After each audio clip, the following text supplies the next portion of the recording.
So we know each other as really, I guess, we live close to each other. We're kind of neighbours of sorts. And I think I first met you because I was walking to the park. You had a couple of dogs. I had a dog. And as dog walkers do, we just say hello, don't we? That's the thing.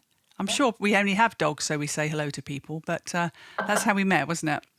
It was indeed, yes. And yeah, it's something about walking and talking, isn't it? That people can be quite free with their conversation, and people can be quite, it's an easy way to connect, I think, when your primary reason is actually for walking a dog. But, I don't know, people are more relaxed, aren't they, I think, when they're walking and talking. Oh, I tell everyone my secrets on a dog walk.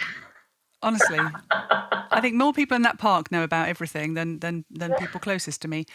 There's something about it, as you say. So yes, we don't know each other that well, though. So I'm actually really intrigued about this because you think you know someone because you see them often. I see you often, but we don't really get into things like this. So I'm really looking forward to sort of learning and understanding more about you from this, and which is kind of one of the reasons I'm doing it. You know, it's quite selfish, really. I'm just trying to get loads of friends. That's that's basically what I'm doing. Unconventional way of widening your friendship Isn't circle. it though? Oh, and now I'm making out that it's all about getting people honoured and whatnot. Now I am doing that too. Okay, so that's my secret reasons for doing it, and I'm really intrigued, as I said, and I am finding this process really quite I don't know, thought provoking for me too. Like, 'cause every time I do one, I go, oh gosh, I wonder who my five would be. And it's just turning round and round in my head. I'm probably going to have to get someone to do one in reverse at some point because Yeah. the more I do it, the more I'm a little bit envious. I'm like, oh, I want to talk about my five people. Yeah. So I'm really keen to ask you. So before we get into all of that, why don't you tell everybody here who you are, what you're about, so we can get to know you a little bit. Okay, so I'm Alex Heath, and I suppose my trade is a clinical hypnotherapist, which I've done for nearly 20 years now.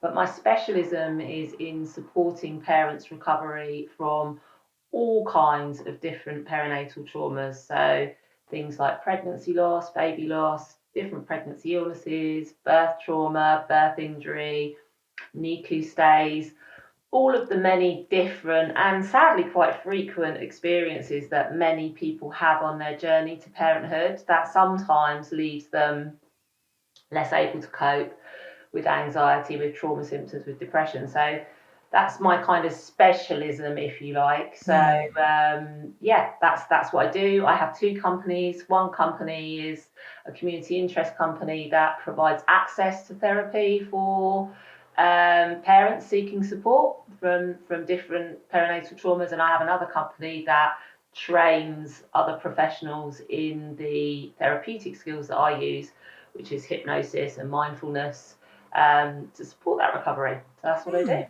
Quite niche. There you go. That's more than I knew after knowing you for several years. I knew you were into, you were a hypnotherapist, and I knew that it had a certain clinical specialism, but I don't think I knew even that depth just there. And I don't think it's remarkable work. I mean, when you're working with people at the sort of peak of their trauma, and I think, anything to do with children, parenting and children, is high stress, high stakes work.